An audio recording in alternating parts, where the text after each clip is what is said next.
magantay lang kayo. Magantay kayo lahat. Sigurado, next week, number 1 na kami. Tanginan nyo. Pero kapayang sa buong kasaysayan ng mga kriminal sa Barangay Usay, wala namang grupo nagkaroon ng 4 na members. Never. Oo nga, Kapaeng. Isang grupo, 4 na membro. Ano to, basketball? Basketball? Tsaka nag-research na rin ako. Natutunan ko na maraming pwedeng gawin sa Research. Walang silbi research mo sa kalsada. Kapaeng, wala akong tiwala dito. Yung mga rich kid to eh. Bumalik ka na sa library, doon ka mag-aaral ng research mo. Maganda nga yung may isang miyembro man sa inyo na may utak. Wala namang nagsiseryoso sa inyo na hinuhold up ninyo. Ginugulpi ka nga ng babae eh. Ate yan. Wala naman daw kayong kinikita eh. Gago ka. Gusto mong pisilin ko yung bayag mo? Bakit ang baho? Tanga, nung mabaho. Hihininga mo yung mabaho. Na kasi kumakain ng tae. Oh, ituturo ko sa mga nalalaman ko. Talaga? Oo. Ano ba nalalaman mo? May mahalaga siyang sasabihin sa'yo. Tungkol hosan. Teka, paubos na yung load ko. Call back ka.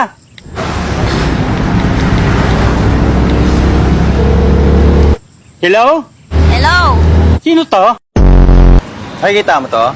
Ganda, di ba? Tignan mo lang ng mga mata mo, ha? Yan.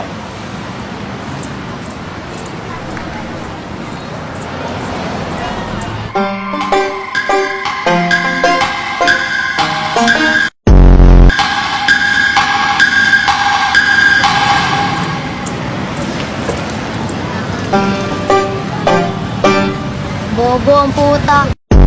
Ito ang matagal nang nawawalang golden phallus. Ukit ito sa titi ni Dato Puti.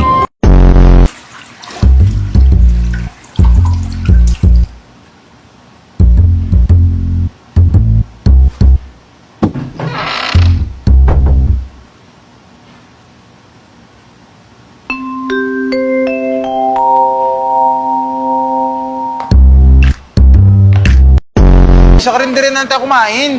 Tsaka gusto ko kumain yun yung tinola, yung marami sayote. Sayote? Di ba papaya nilalagay sa tinola? Papaya! Sa tinola! Kadiri ang diputa! Tangos. Nilalagay lang ang sayote sa tinola kapag walang pambiling papaya. Bata pa ako, ganun ang ginagawa ni Mama. Eh, tanga pala ng mama mo eh.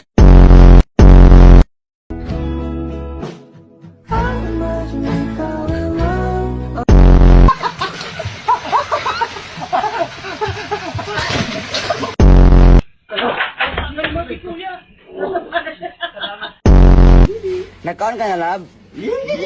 I miss you. Mua.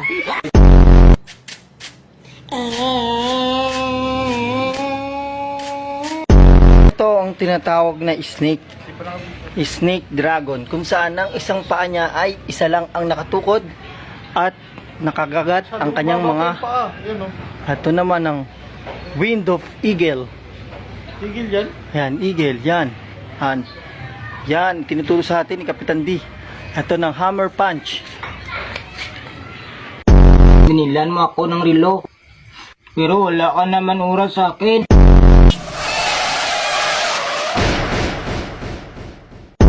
Hanggang saan naaabot ang 20 pesos mo? Manong, pabili pong sweater.